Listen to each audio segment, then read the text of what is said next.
महिलेच्या खून प्रकरणी आरोपीला अटक, पतीस निघाला आरोपी।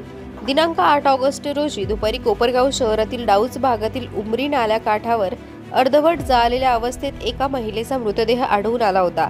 घटनेनंतर 3 दिवसांपर्यंत मृत महिलेची ओळख पटली नसल्याने तपासात अडथळा निर्माण झाला होता।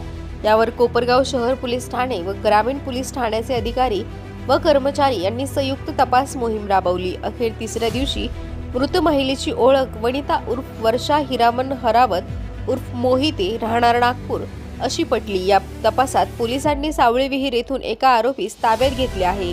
दुसरा आरोपी कोणी नसून मयत महिलेचा पती संजय उर्फ बापू हिरामन मोहिते राहणार सोनार वस्ती कोपरगाव याला अटक करण्यात आली।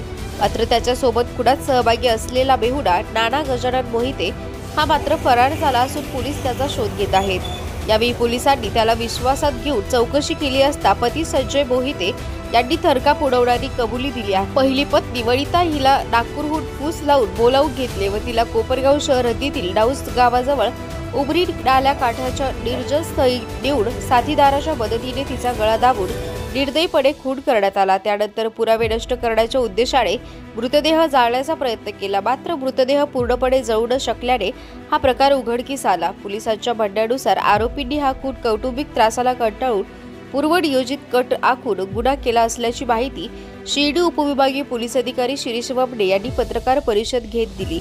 सदर आरोपीस माननीय न्यायालयात हजर केले असता त्याला 6 दिवसाची पोलीस कस्टडी सुनावली आहे।